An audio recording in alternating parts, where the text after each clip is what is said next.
Hello and welcome to She the People Creator Summit. Today we are joined by Dr. Martha Tarali, who is a clinical sexologist, and Pallavi Burnwal, who is a certified sexuality coach and founder of sex positive platform Get Intimacy. They are here to talk to us about how creators are using social media to talk about sexual wellness and the roadblocks that they face. Thank you for joining us today, both of you. To start off this conversation, we would like to know from you what has led to the rise of so many creators in India in recent times who are talking about sexual health online and other taboo topics. Thank you so much, Yamini, for inviting me to this panel today. I really started quite early. I've been working on in the space for over half a decade, and I actually kind of see, the space as being a grandmother. Like that the feeling I get is like from the time of Facebook to the time of Instagram and Clubhouse and Snapchat and whatnot. So I think the relative anonymity of these platforms, where because what I've seen is Facebook was always more like a family network. Like you have to use your first name, you have to use your last name. Then there are relatives around, and that was the most common, mental objection people I interacted with had. That if we comment on your post, if we share your post, our boss will get to know, our spouse will get to know. So I think few of the social media platforms have given those anonymity, like where you can use, like Kushi001 or Pallavi underscore something, or I've seen like it's more like Dr. Cutress. Like if you see the name, even though now people recognize her and she is doing a great work, but people have been able to use. I mean, that was the comfort that created around the identity, because talking about sex brings a lot of judgment and not everyone was ready. So I think that relative anonymity has really helped. Secondly, I think the proliferation, where the reach, where which included a mix of trawlers and a mix of supporters. I think then the media attention that okay, this is something which is very new and exciting, and people also came from US, like Tanya, she is I think she has done her studies from UK, and Karishma, she has studied from US. Even though India is the land of Kama Sutra, yet this is now more like I've seen people also shaping their ideas and beliefs, seeing that okay, our Western counterparts are more open, and there is nothing wrong in that. I feel that especially in the last 2 years, there has been an explosion of people talking about sex content, sexuality related content in Singapore. Because I'm Singaporean Chinese, so I see an explosion in it. But I also see and have learned of many organizations in India advocating for sexuality education and advocacy in their own rights, including SheThePeople TV. So yeah, why is that explosion? I think it's because of COVID. People are at home, people are bored, people are trying to create content, and people are also trying to speak their truth and talk about things that is really there's a big gap in society. So not only are they bored, they now have the skills, they have the equipment, they have the knowledge, and then they have to find the topic. And there is a gap. There is a huge gap because of the discomfort of the government and schools, because of our culture, our religion, the way we were brought up. So we are very, very lacking in sexuality education. So where there's a demand, it's actually coming from the ground. So that's why I see this explosion of it. And the third reason is because sex is sexy, right? Sex is sexy. Sex gets people's attention. So if you're going to find any topic, why not talk about sex rather than something else like fishing? People are really naturally interested in this. Yes. So that's about what how other people might be seeing you. But coming to you, what drew you towards social media to fill this void of information about sexual health? Yes, so I've been doing this work for a really long time, 12 years, and I haven't been doing social media and YouTube and everything really like just last year, it's not like that. I have been doing it for a really long time. I think at least for the last 7 years, because at first, when I first started, I was just writing articles. I wasn't familiar with doing all these videos and stuff. And then I think Zoom actually changed how things are, because suddenly everybody is more interested in the content rather than the quality, the sharpness of the video, which previously I felt that was a handicap. So since everybody was also doing their videos on Zoom, then that became a shift in the, it's less about the quality of the video and more about like, you can't watch a video if you can't hear the sound. So then sound was more important than the quality of the video. So yeah, I've been doing this for a very, very long time, for putting out all this content. And the reason why I put out all this content is, okay, it actually started from me having a lot of clients coming to me and not feeling like they know me. They haven't seen me in action. They may have read a bit about me here and there from articles, but a video is going to capture the essence of who you are, how you look, how you talk, your mannerism, the essence of who you are. And I stopped getting clients actually coming in feeling like I'm a stranger. So they would have watched a few of my videos, and they immediately come in, and then we go to work. We start talking. We just jump into the issue that they're coming to me for, whether it's relationship or sexuality. So I actually started to do these videos because I saw it was making an impact with my clients directly. And then I also saw a lot of people watching this content who are not clients, who will probably never be clients, and they are still benefiting from this content. I got a testimonial from somebody in US, never met him, don't know who he is, don't know how he looks like. And he said, I love how sex positive you are in all your videos, the way you talk and explain about sexuality. And it has been very, very healing for me, coming from a very religious background. So here I am putting out content, originally wanting to help my practice and my clients, and having a far wider reach than I thought was possible. But also through all this putting out those videos, I got quite a lot of unwanted attention as well. I have harassment from men and being called things because I also happen to be a woman, and I also happen to be an Asian woman. And there's the fetishization of Asian women. People from US wanting to hire me as their coach, thinking that I can do things with them that they want to do with me, for instance, masturbating, on screen and things like that, which I don't offer, and I stay clear of my boundaries, and yet sometimes they try to push it. So I have to be very clear. People who are trolls, people who are just there to harass you in the darkness of the night, they are not willing to pay for the session.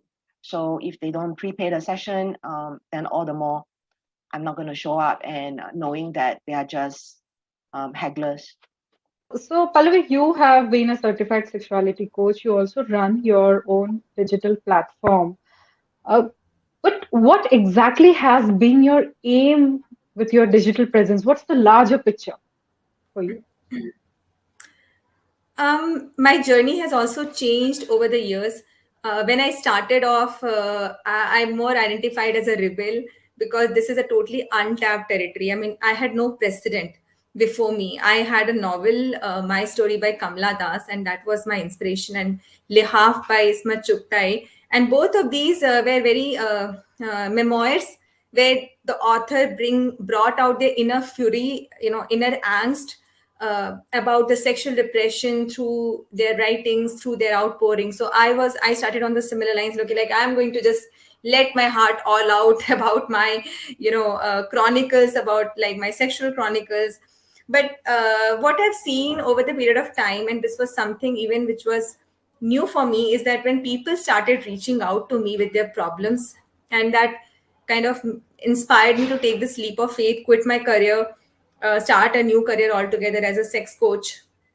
I till yesterday I was telling someone that this society is a sexually sick society on a many levels, many levels. Like the stories I get, I mean, these are really jarring at some level. Like one of the recent stories I got was from a woman. She's not interested in sexual desire, and then the husband went out to a sex worker, which was non-consensual. I mean, he didn't took the wife's consent. This got revealed. Then again, marriage is a big thing. You need to safeguard the marriage for kids, for social status, everything. Now she is in a double bind. Like, should she leave the husband, or should she continue the marriage? She is in, there is a huge inner turmoil, and sex is basically now, she has gone into a total sexual shutdown also as a result of this incident that my husband cheated on me. So, and the inability to talk openly about these problems is aggravating the nature of the problem. So my one of my outcomes is to normalize it by being a role model. Like, people need to see faces talking about it, getting more people talking about sex as a science. Like, sexuality is psychology, sexuality is science, it is spirituality. We have always seen sex as fantasy entertainment, so I think we really are in need of that knowledge, that wisdom, that kind of undoing of what we had learned from porn or from media or from religion. I think that's a huge work.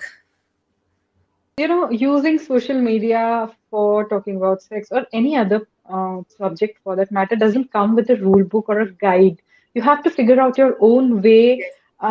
There is no guideline even on, or a directive to how to handle what comes your way when you're faced with negative commentary as well.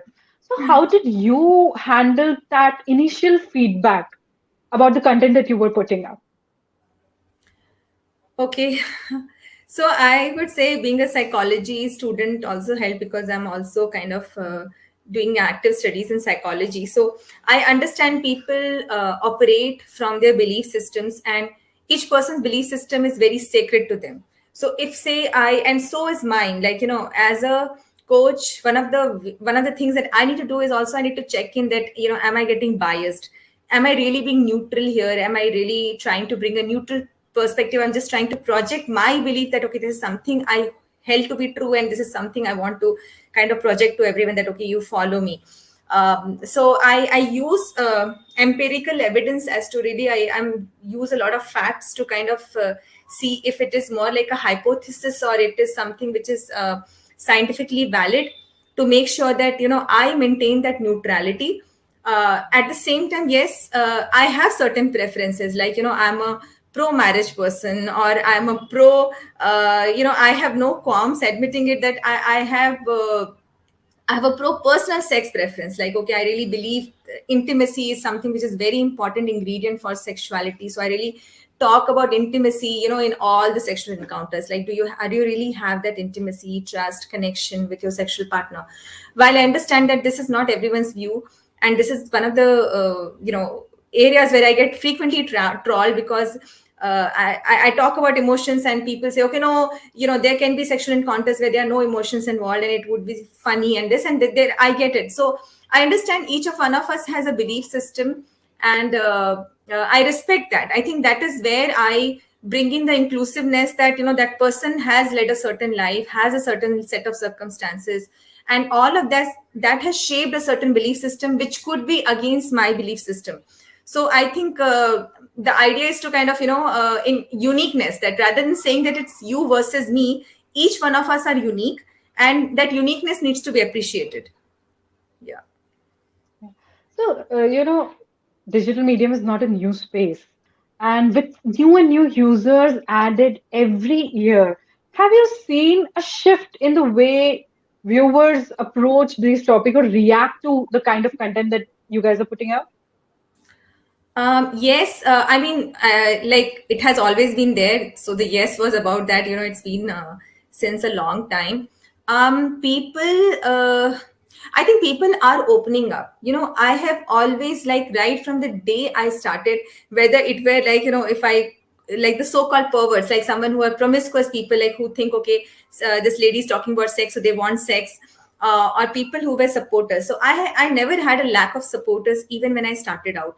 And it has only grown. Like, I think the change I have seen is people are openly coming up, commenting their experiences, and also normalizing mental health. Because, okay, talking about sex doesn't make it, I mean, it's still there. like the talking about sex stigma is still there, but I think it has only opened up. The fringes have really kind of extended, and people are pushing boundaries. The relativity, like, okay, to what extent one can push their personal boundaries. And this is also more about I see, you see, kind of, okay, if I see you doing it, if I see 100 people doing it, I think that's more of that log kya kahenge mentality is there for a reason, because we really want that sense of social connection around us. So I think when people see other people doing the same, they feel encouraged that, okay, I can also talk about it. Yeah. Previously, of course, when I first started, it was Facebook. Then now it's moving to IG, and now it's TikTok. That these are getting more and more popular. So you can't run away from what's popular. These platforms. As for the messages, I'm also feeling there's more and more pressure to make it short, to make it really, really short and entertaining. And people are trying to incorporate their messages in creative ways, like dancing and doing the message. And yeah, I see all this happening. It's becoming more and more entertainment, like you said, it's becoming edutainment. And I feel that there's a lot of pressure in having the whole package. You need to have the know-how, you need to have the skills, the technical skills, and then you also need to look good. Now, we have been using this space to talk about wide variety of subjects, from vaginismus to why it's harmful to fake orgasm, to sex life of women post motherhood, sex life of single women. It's an endless list. But still, do you feel that content creators who talk about sexual wellness might be missing out on certain topics? If you had to talk about one issue or subject that feels, you feel that needs more spotlight, what would it be? That's such a lovely question. I would like to talk about sexual integrity. This is something I recently learned in one of my frameworks. Basically, it's called sexual beingness. So, sexual beingness is basically the fundamental of sexuality. Like, how, when we say that we are sexual beings, so what exactly we mean by that? I mean, does it mean that we have genitals and we have sexual urges, or we want to have sex? I mean, I think that concept of sexual being, it just blew up my mind. And this framework is actually suggested by Delhi, like Dailey, in 1981. So I would like to just give a brief on sexual beingness. So sexual beingness has got 5 components. One is sensuality. Sensuality is basically, awareness, acceptance, and comfort with one's own body, like enjoyment of one's own body and the bodies of other, which have typically associated sex with it. Like, it's a sensual response, skin hunger, fantasy, all of that. Then comes the intimacy. Intimacy part of sexual being is caring, sharing, liking, loving, vulnerability. It's basically having need to experience emotional closeness to another human being and have it return. The third piece is sexual identity. That what is my sexual identity? What is my gender identity? What is my gender role? What is my sexual orientation? The fourth is sexual health, which is physiology, anatomy of reproductive organs, factual information, the personal sexual health. And the fifth is sexualization, which includes rape, incest, sexual harassment, withholding sex, seduction, flirting. So I think we really need a comprehensive definition of sexuality to begin with. That what is sexuality? What does it mean to be a sexual being? Because people have very narrowed down definition of what being sexual means. It's like, okay, I just need to kind of undress, and I think that creates a lot of pressure when people are not able to do that, because they think it's very close framed definition of sexuality. So I think that that comprehensiveness is really we require. I like what SheThePeople is doing, and I like that you have different people answering the same question sometimes, because you need different voices, different perspective, and also people speaking in different languages. I love that. I feel that actually a lot of people are lacking other topics that is not directly related to sexuality. Like for instance, the whole dilemma about like, how do I know when I'm being slutty, or how do I choose the right partner? How do I assert myself? How do I communicate? A lot of my clients who are Asians, they always come in and ask me, how do I say this? And I was like, just say it. And it's so difficult because of the way we were brought up. And so we have, most of us come from some kind of dysfunctional family, whether it's passive aggressive or whether it's aggressive. And a lot of us are still figuring out how to be an adult, even in their 40s. So we have to reparent ourselves. And if we can't do that, then we will never be free to be really who we are. And it will affect our relationships and our sexuality. So people are finding that they're coming against blocks again and again because of the way they were brought up, because of the family of origin. So I'm feeling like these topics needs to be brought up.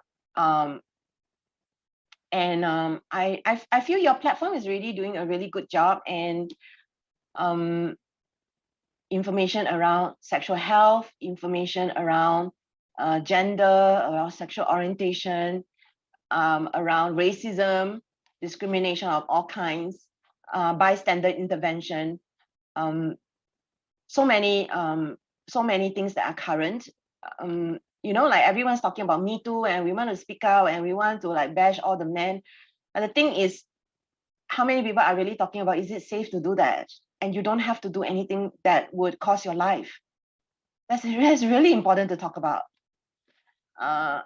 Yeah.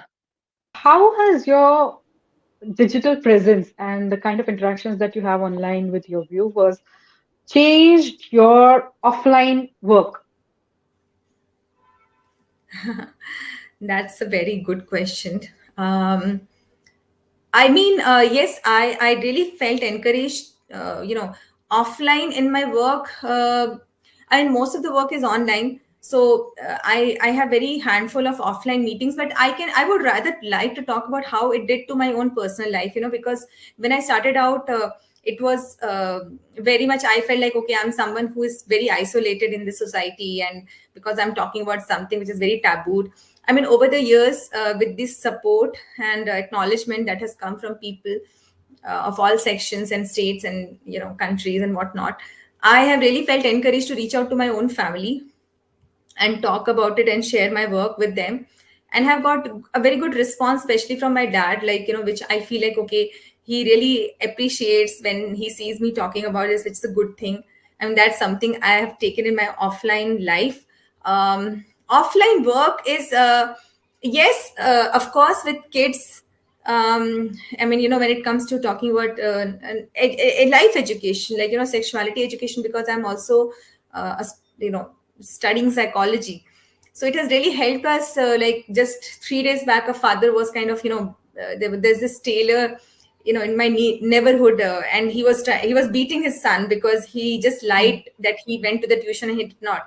So I went up to him and talked about, you always don't need to service clients. Like, it is not always a client coach relationship. I mean, you can bring a lot of change in the society in your own circle. So I think that has really given me a power to really reach out to a stranger and kind of go with the conviction and try to kind of bring a positive change in the thought process that, this is how parenting doesn't work anymore. It doesn't work any longer. It has never worked at like this kind of parenting style. But to familiarize people, wherever, whoever I meet across, whoever comes across, I do talk about sexuality. Even today also, I'm doing a college a course, and I was sitting with my batchman and was talking about, like, these are the issues I get. So it really helps people open up their minds. I think it's very similar to influencers who have a day job to survive, and then filming and editing and creating content after work. It is all these additional hours that people don't see. And this is what we practitioners do. The only time we actually are earning money is when there's a client in front of us.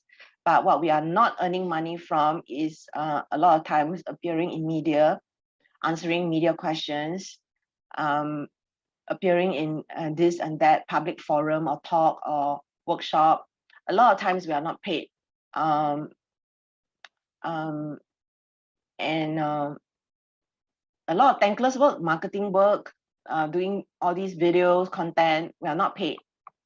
It's very difficult to justify that from doing these videos, we will get more clients. Everybody likes to think we are getting lots of clients.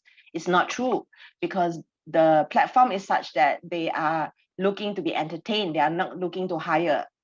So you are just putting a seed out there and hoping that one day the seed will grow into a tree, which almost never happens. So that's another reason why I stopped going to networking events as an introvert. It was just making me so unhappy and so overwhelmed, being around people all the time and needing to repeat again and again what I do for a living, and entertaining them with my answers and being positive and upbeat and everything, when in reality, none of them, are likely going to be a client. So for all the networking efforts that I have done, maybe I've only gotten 1 or 2 clients ever. So why do I do that? It's the same with all these YouTube videos. How many clients have I gotten from all these YouTube videos that I do? Very, very, very, very few. Very few. I would say it's even less than 5 in the last 7 years. I think the people who are planning to hire me will hire me, but the videos just help them. That's all. In this time, that the times that we live in, we also have this barrage of information. There was a time when there was no information, and now there's too much Yeah. information. But Yes. not all information is right. Not all people who talk about sexual wellness know what they are doing out there. So, do you have any tips for our viewers on how they can see the right information or the right creator who knows what they are talking about from those who don't? That is a, I mean, Yamini, you have just picked up the best questions, I feel. Um, so I can tell you what worked for me, because it was even challenging for me to really differentiate like what is quality and what is mediocrity. I actually, and that's, I think, a part of learning, because you kind of test it out and then you say, oh, this person, it seems more genuine, it seems more credible. I think something is which is more of a result oriented, like is this really helping me? I mean, there could be 10 different advices doled out. And because these are advices, because these are unbased, scientifically unverified advices, is it really helping me? Like when I listen to few of the Tanya's talks, and it's very compact, and even on the She the People, I was listening to her talk, and it could just like, wow, yeah, this is something I can do in my own life. Whereas there were instances where I went to certain spiritual teachers. Initially I started my journey as a tantra, and there were so many teachers I came across, and I could never implement. Like, I felt like there's a disconnect. Like, okay, I'm not able to do it. I mean, that further increased my inadequacy. So I think one of the best thing is like the evidence speaks for itself. Is it really bringing a change in you? Do you really think you need to follow that person simply because they have 1 million followers, or you really feel that your life has improved after you have followed them? It has improved in some measure. I think that's where I say is living it. That are you kind of getting that? Secondly, is authenticity is very important. Authenticity, like, when if just be aware of someone who just talks about the best version of themselves. Like, okay, I'm someone, I know it all. I follow Dr. Alexandra Solomon. She is a psychotherapist, and she has been so vulnerable, and she has been so authentic about her life as a whole, like her challenges. She has talked about her challenges in her marriage. Like, she created this tool called vulnerability mapping cycle, which helps couple talk from the place of their vulnerabilities, because we are very good at putting a difference. Like, I have done nothing wrong. Like, it's you who need to fix up. So we don't really own up to our own shit. So, Dr. Alexandra, I really loved her approach. She felt so credible because it didn't she humanized a certain things that, it's not something that, okay, being a therapist, she's God, and there is someone sitting in front of her, he's like he's a damaged or broken person. She has talked about humanity, that our flaws also make us human. So I think, like, I would not even call them as a flaws. I think it's just a trait of being human, which is anger, frustration, irritation, envy even. So I think that authenticity, even personally, I also try to kind of be come forward as a more authentic person, not someone as like a baba, where I just am on this high pedestal and like everyone. I think that is very important to see, are people really authentic, or they're just projecting a best version of themselves, which is like more like a social media, kind of edited version. Absolutely. These are the two things. Yeah. A lot of times they are just looking at who is popular and who looks good and whose video is funny and entertaining, and that's really scary, because it's just basically whoever can make better videos. So how can they take better care of themselves? The audience, look at their credentials, do some study about their credentials. Where did they study? Do they have a website? As far as possible, look at their credentials. I cannot emphasize this more, because a lot of people actually don't have any credentials. It's not enough to attend a 300-hour tantra course and suddenly you are a sex relationship intimacy coach. Or for a GP, a gynecologist, to suddenly say, I'm a sex coach. The training of a gynecologist is very different from a real sex coach. So you combine gynae, you combine basic coaching, and then you say now you're a sex coach. They don't have true comprehensive training about the ethics of handling clients in private sessions, for instance. So yes, look at their credentials and look at their content. And if you're unsure about certain facts, check it up and look at whether they have supervision, whether they have an office. Some of these people don't have an office and they don't actually are seeing clients. They are seeing clients very casually. Say, for instance, and there are coaches who do that in a coffee shop. So they don't really understand the importance of safety, and they may not hold themselves to the higher standard. So yes, look at how they conduct themselves and the type of videos. It's like it's over the top, it's very sensational. Be a little bit more wary. Absolutely. So my last question to both of you for today is the lines between entertainment and information seems to be getting blurred by the day on social media. There's also this pressure to create content in shorter format. The shorter, the better. What are your thoughts Yes. on that? Are there any topics? Do you even feel that it's possible to condense the kind of information, the right kind of information, into shorter format? Yummy. I mean, that's the third best question of the day. I was just wondering this morning that, okay, sometimes you have to kind of capsulate it in this 1 minute reel, and it is so difficult. I was also like, okay, am I really becoming more like a entertainment, entertaining coach, because I need to get the reach, and reels are a way to get the reach, and it's just playing down by the rules, which also kind of end up you compromising your own is it happening, like, are you compromising your quality of work because you need to kind of adhere to a certain standard, which is basically a very external standard, like, it's like outside standard. Having said that, I think creativity is something that humans have thrived on. We have created solutions since times ever. We have tried flexibility, wherever we are thrown in certain situation, be it wars, be it a pandemic, like, we came out with this concept of Zoom, and it is working so incredibly, in my profession, and so many people have benefited that. So I think human beings are very creative, and when I started looking at this short feature, I said it's okay. What I've started doing is breaking down the content. So I don't really pick up, a very large topic. So if I have a large topic, which is say narcissism, and I break this up into 10 subtopics, and each of these subtopics have say 4 or 5 bullet points, I talk about that one bullet point. So I make sure that it is as specific as possible. I think that was a workaround that I did, understanding the constraints. Although I would love to, like, we love to talk. I mean, especially like when we say, okay, we are a speaker, so we would love to talk all day. I think that was also challenging in a certain way because, are you just wanting to talk because you like to talk, or is it something that you're putting it out? So that really helped. And I say, okay, if that's the way it has a reach, and I see people have shorter attention spans, and I think there is no dearth of in terms of, you can put out a daily post, you can put out a daily video.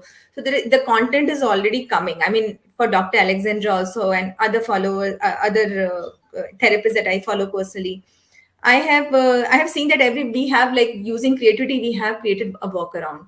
So yeah.